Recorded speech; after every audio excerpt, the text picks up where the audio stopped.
साथियों, मेरे चैनल से जुड़ने के लिए सब्सक्राइब बटन को प्रेस कर दीजिए और यदि आप चाहते हैं कि नया वीडियो अपलोड होते ही आपको मैसेज मिल जाए तो बेल आइकन को भी ऑन कर दीजिए।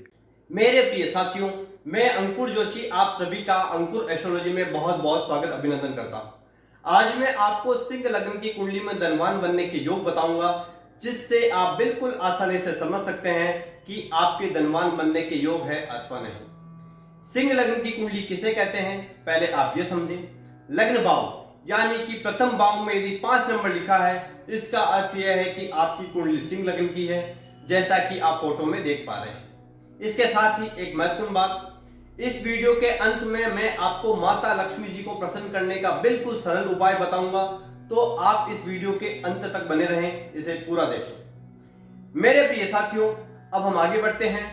आप अपनी कुंडली खोल लें और मैं जो आपको धनवान बनने के ग्रहों के 10 योग बताऊंगा, जिसे आप अपनी कुंडली में देखें क्या आपकी कुंडली में धनवान बनने के योग बन रहे हैं। यदि आपकी कुंडली में इनमें से कोई योग बन रहे हैं तो आप कमेंट करके अवश्य बताएं।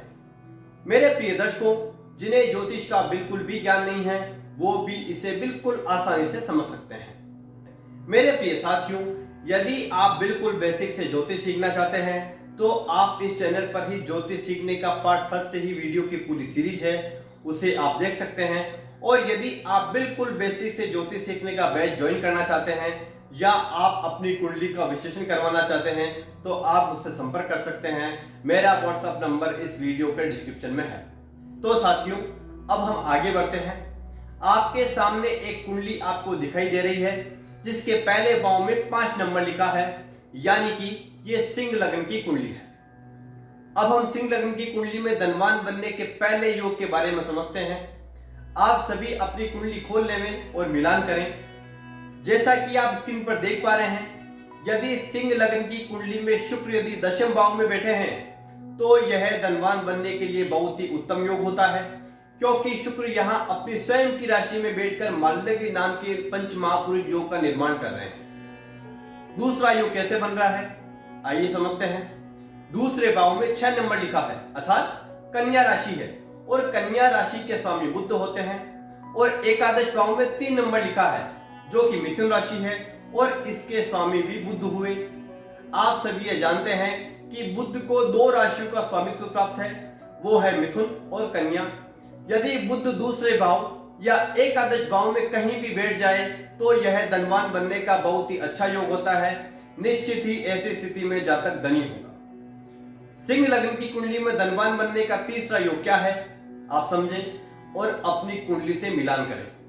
यदि सूर्य, बुध और बृहस्पति यदि कुंडली के प्रथम भाव, चतुर्थ भाव, पंचम भाव, दशम भाव या एकादश भाव में एक साथ बैठे हों तो यह धनवान होने का बहुत प्रबल योग होता है।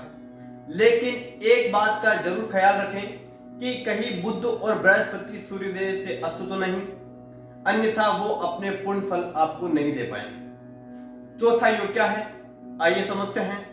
यदि सिंह लग्न की कुंडली में यदि शुक्रदेव एकादश भाव में स्थित हो और बुध यदि दशम भाव में हो तो यह भी धनवान होने का प्रबल योग होता है। मेरे प्रिय साथियों, सिंह लग्न की कुंडली में धनवान बनने का 5वां योग क्या है, कैसे बनता है, आइए समझते हैं। सिंह लग्न की कुंडली में सूर्य और बुध की युति यदि लग्न भाव यानी कि प्रथम भाव, द्वितीय भाव, पंचम भाव, नवम भाव, दशम भाव या एकादश भाव में हो जाए तो यह धनवान होने का बहुत ही मजबूत, बहुत ही श्रेष्ठ योग होता है।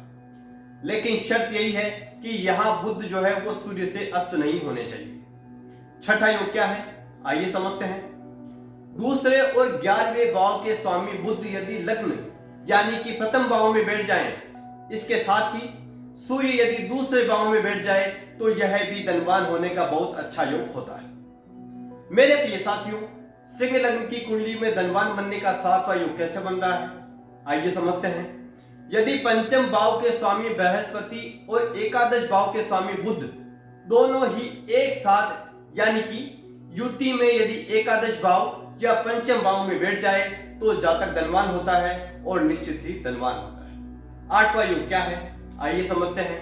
यदि बृहस्पति कुंडली के एकादश भाव में स्थित हो और बुध यदि पंचम भाव में हो तो यह भी धनवान होने का बहुत ही अच्छा योग होता है।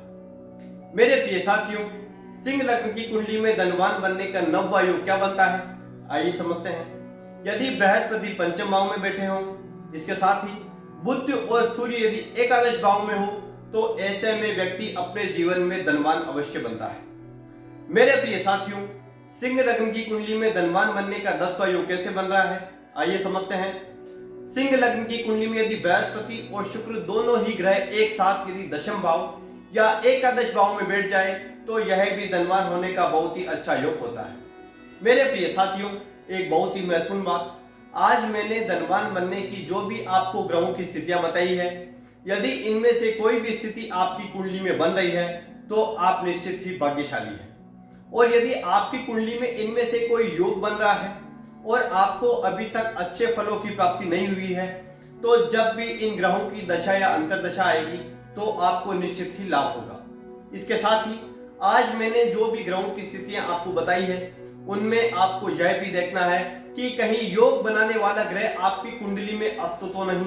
यदि अस्त होगा तो उसके फलों में पूर्णता आपको नहीं मिल पाएगी। इसके साथ ही आपको यह भी देखना है कि उसकी डिग्री जो है वो 0, 1, 2, 3 या 27, 28, 29 या 30 डिग्री ना हो।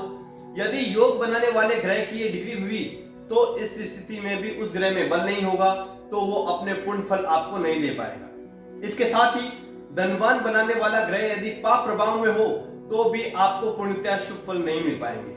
अब लक्ष्मी जी को प्रसन्न करने का आज का उपाय क्या है, आइए समझते हैं। प्रत्येक शुक्रवार के दिन मीठे चावल बनाकर आपको गाय को खिलाने हैं। इससे मां लक्ष्मी की कृपा आपके पूरे परिवार पर हमेशा बनी रहेगी। तो साथियों, आज हमने सिंह लग्न की कुंडली में धनवान बनने के योगों को समझा है। अगले एपिसोड में हम कन्या लग्न की कुंडली में बनने वाले धनवान योगों के बारे में समझेंगे। मिलते हैं हम अगले एपिसोड में। जय श्री राधे।